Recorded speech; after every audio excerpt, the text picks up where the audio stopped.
When the NFL disciplines a player days after a game ends, the decision runs through layers of internal review, film analysis, executive consensus, and ultimately the commissioner's office.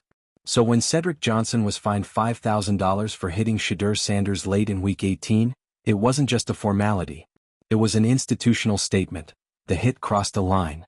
For those who followed Sanders' season closely, the missed calls, the physical toll, the media silence, this was the first tangible sign that the league had been paying attention.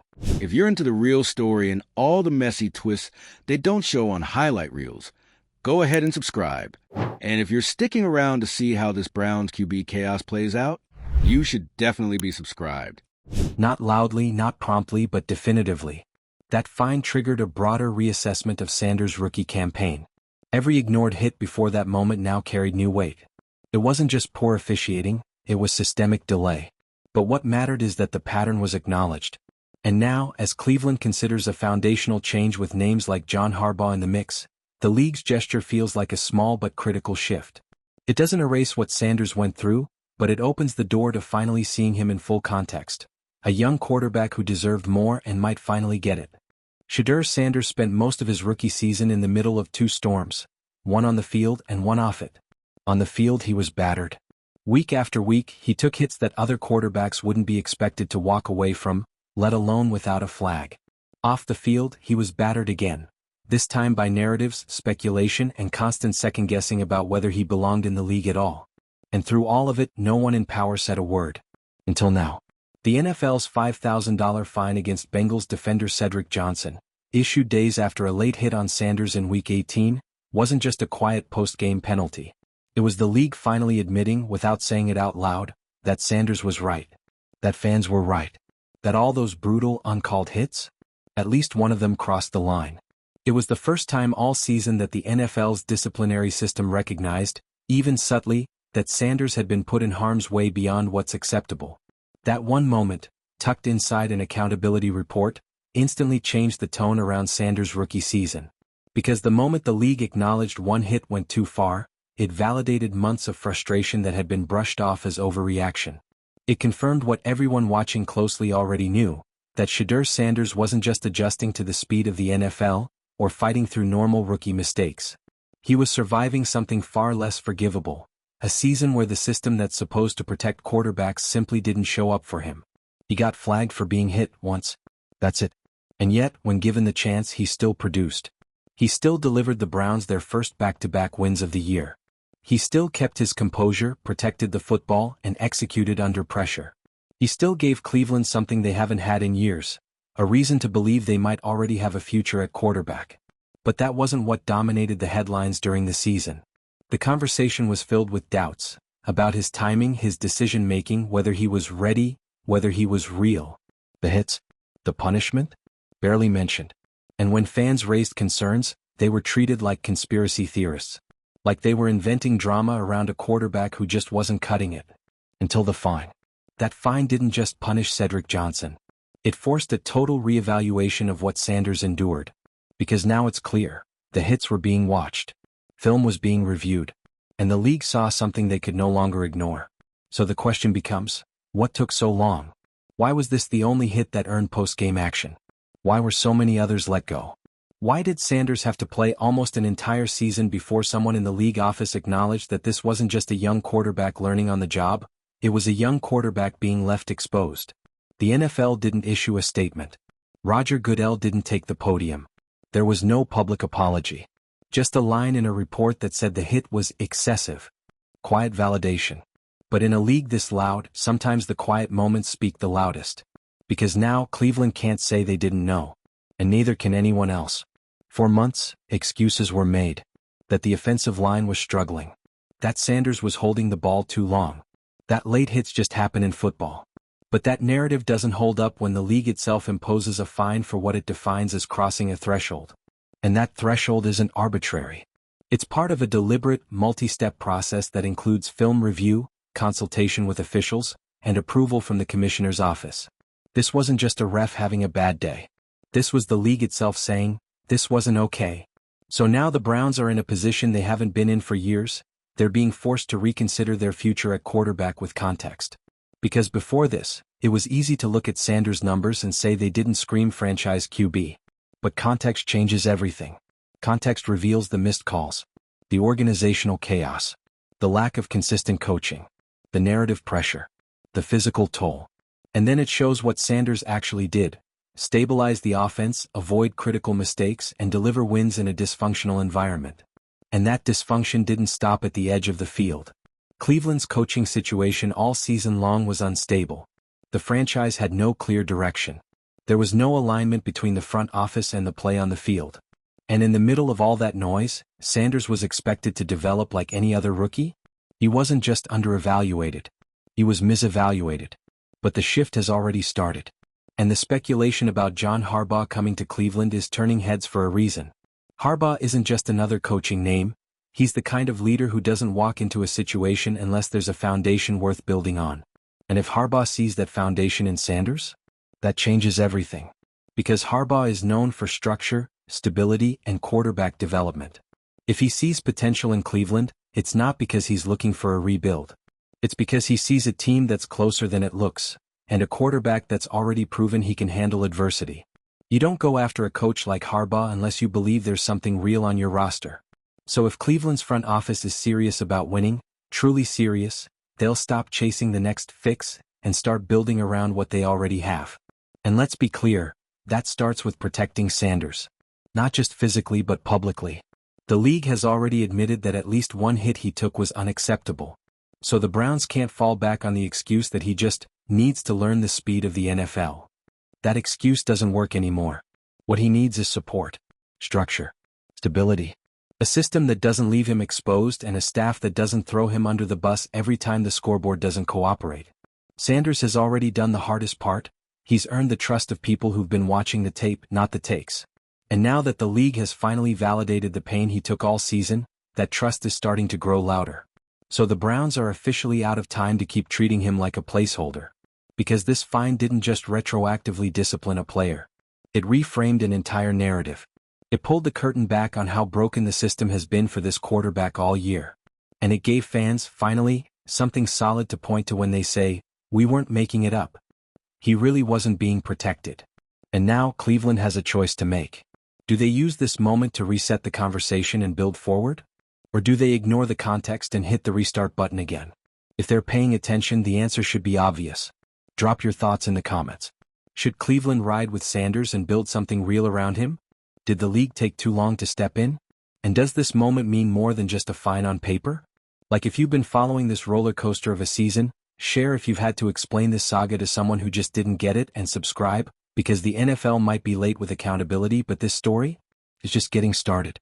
There's something exhausting about watching a player do everything right and still get dragged through the mud. SHEDEUR Sanders didn't have a meltdown. He didn't throw tantrums. He didn't lash out on the sidelines or blame teammates or pout in press conferences. He played the role. He kept his head down, stayed professional, stayed quiet. And somehow, the louder the noise got around him, the more silent the league stayed. Until now. The NFL didn't roll out a red carpet. They didn't hold a press conference. They didn't issue a strongly worded memo about quarterback safety. They did what they always do when they don't want the public to overreact. They buried it in the accountability report. Line item: Cedric Johnson. $5,000 fine. Roughing the passer. That's it. But you know what? That was all it took. Because for anyone who had been paying attention all season, for every Browns fan who had watched Sanders take shots that would have drawn immediate flags if the jersey said Mahomes, or Burrow, or even Pickett, that one fine meant everything. It confirmed what they'd been yelling into the void since week 3. This is not normal. Sanders was getting hit differently. And the refs weren't doing anything about it. That's not opinion. That's not bias. That's not fan-based delusion. That's now confirmed by the same league office that spent the whole season treating his abuse like white noise. And it matters because it changes how we remember the 2025 season. What looked like a mediocre rookie year, in a stat sheet suddenly becomes something else entirely: a season of survival. A season where Sanders was expected to perform without the protection afforded to every other young QB in the league. A season where he delivered wins, stayed composed, and kept taking the field even as his own team fell apart around him. You can't talk about his performance without talking about the context now. You can't evaluate his reads or footwork or release time in a vacuum when the league itself has confirmed he was playing under physical duress that should have been stopped in real time. Because when the NFL issues a fine like this, it's not just a slap on the wrist for a defender. It's a rare instance of the league admitting, post-game, that the officials got it wrong. And when you apply that lens retroactively to the season, it blows the whole narrative apart. Suddenly, those quiet performances, those turnover-free, grinded-out games where Sanders kept the Browns' offense on the rails, don't look underwhelming. They look remarkable. Suddenly, those back-to-back wins? They don't look like flukes. They look like proof of poise under pressure. The kind of pressure that didn't come from coverage schemes, but from the very structure that was supposed to be protecting him. And now, the Browns have to ask themselves the one question that's been hanging over this entire situation. What if we already have the guy? Because here's what you can't deny. Despite all of it, despite the media skepticism, despite the hits, despite the coaching carousel and the offensive dysfunction and the missed calls, SHEDEUR Sanders still performed. He didn't light up the league. He didn't need to. He brought stability to a team that's been allergic to it for years. And now, with John Harbaugh reportedly circling the coaching vacancy, the conversation is shifting. Quickly. Because Harbaugh doesn't walk into rebuilding projects unless there's a reason. He doesn't sign up to play quarterback roulette. He signs up when he sees a foundation. When he sees someone he can coach. Someone he can build around. Someone worth protecting. If Harbaugh comes to Cleveland and chooses to work with Sanders, it's not because he's being charitable. It's because he sees what the league took too long to acknowledge. That this quarterback has already proven something most rookies haven't. That he can operate under fire. That he can keep composure under pressure. That he can take hits, take blame, and still keep showing up for a team that hasn't always shown up for him. And let's be honest, this league is full of quarterbacks who look great when everything's perfect. When the pocket is clean, the coordinator is experienced, and the game plan is sharp. But take that away? Chaos. That's when you find out who can survive. Who can adjust. Who can lead in the middle of a mess. And SHEDEUR Sanders did exactly that. No, he didn't have gaudy numbers. But ask anyone who watched those games, he played smart. He didn't force throws. He avoided big mistakes. He stayed calm. And most importantly, he didn't quit. You can't teach that. But you can build around it. You can protect it. You can support it. And if Cleveland has any plans of getting out of the basement of the AFC North, that's what they should be doing, right now. Because if they ignore this moment, if they treat that fine like a formality and hit the reset button again, they'll be doing what this franchise has done for years, throwing away progress because it didn't come wrapped in fireworks. But what Sanders showed this year wasn't a lack of star power. It was the foundation of something sustainable. And if the Browns are smart, they'll see that. And they'll make the one move that will finally set this franchise on the right path. Invest in what you already have. You don't need to tank for the next QB class. You don't need to make a splashy trade. You need to build an offensive line. You need to hire a coach who sees the long game. You need to let a young quarterback develop without being hit on every third snap. Because now that the league has admitted it got at least one moment wrong, there's no excuse for pretending the rest didn't happen. There's no more hiding behind narratives. There's no more blaming the rookie. The spotlight is now on the franchise. Do they have the vision to see that Sanders is more than a name? That he's a quarterback who withstood one of the toughest rookie years in recent memory and still managed to walk out of it with composure and credibility intact? Because that's rare. That's real. And that's exactly what Cleveland needs to stop wasting. So if you've been watching this story unfold all season, if you've been shouting about missed calls, rolling your eyes at lazy coverage, and waiting for someone in the league to finally say something, you're not crazy. You're just early. And now the NFL has caught up. That fine? It wasn't everything. But it was something. Something that cracked the narrative. Something that put the spotlight where it belonged, not on the mistakes of a rookie QB, but on the system that failed him. Now let's see if Cleveland does the same. Here's what no one wants to say out loud, but everyone knows deep down. If this had happened to almost any other young quarterback in the league, this same season, this same hit, this same silence from officials, there would have been an outrage cycle so loud it would have broken through every sports show, podcast, and panel discussion for weeks. But because it was SHEDEUR Sanders, it just wasn't. And that's the part that stings the most for the people who've been paying attention. It wasn't just about the missed calls. It was about what those missed calls represented. That in a league that's supposedly hyper-focused on quarterback safety, one young QB was left out in the cold, getting hit high, hit low, hit late, and barely anyone blinked. Not coaches. Not refs. Not even the league office. Until week 18. And let's be clear, The only reason anyone's even talking about this fine is because the fans never let it go. The Browns faithful, plus a few sharp-eyed analysts and former players, kept the receipts. They kept calling it out. They clipped the hits, paused the tape, posted side-by-sides. They said, "Look at this. This isn't right." And finally, the NFL agreed.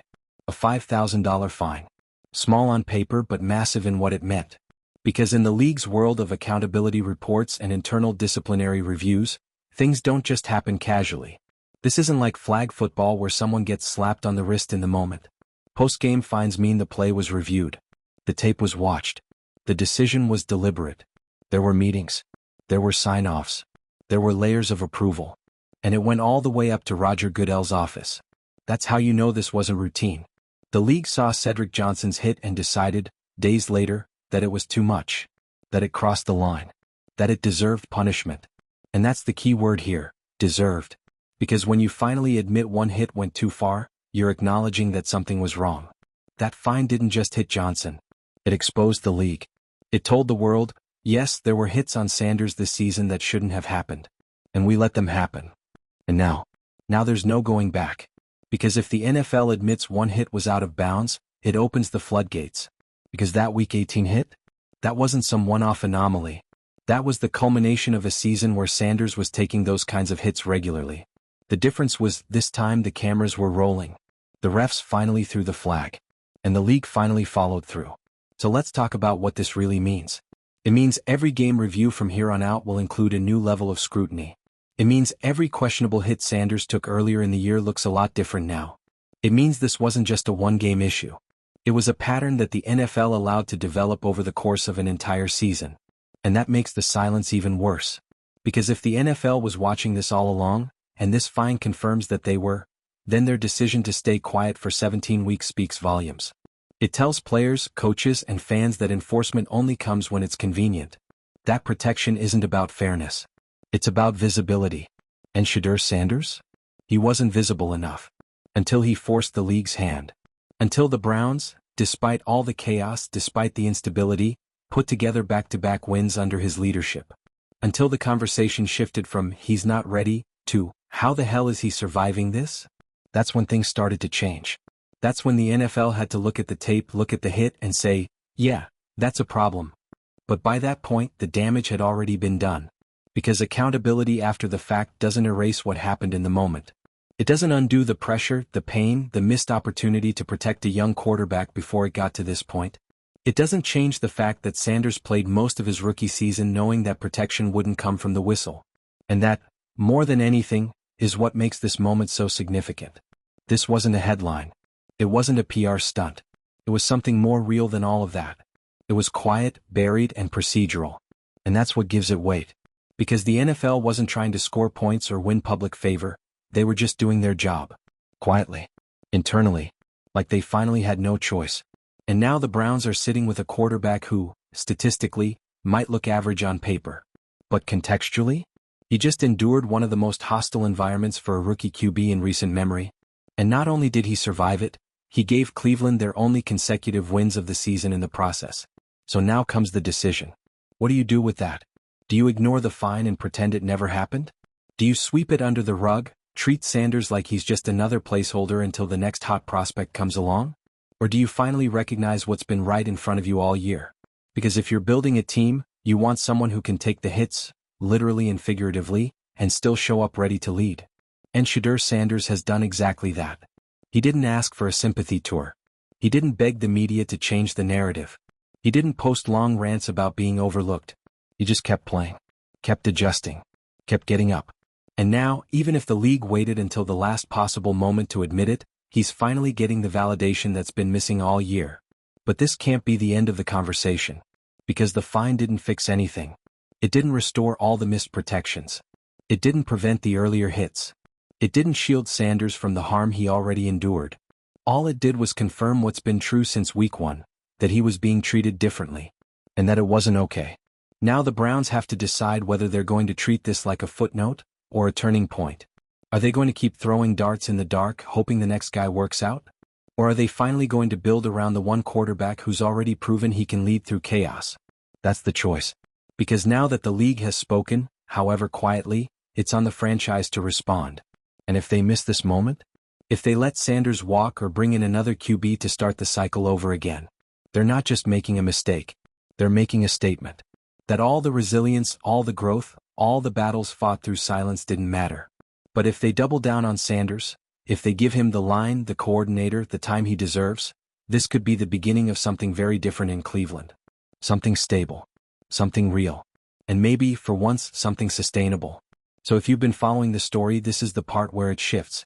This is the part where excuses don't work anymore. This is the part where the organization gets tested the same way the player was all season long. Because SHEDEUR Sanders already passed his test. Now it's Cleveland's turn. If you've been waiting for this moment, drop a comment below. Should the Browns stick with Sanders now that the truth is out? Did the league wait too long to act? And what's next for a team that's finally been handed proof that its quarterback wasn't just battling defenses, but the system itself? Like if you've been calling this out all year. Share if you've had to defend Sanders to doubters who wouldn't watch the film. And subscribe because now that the narrative's changed, the real story is just beginning.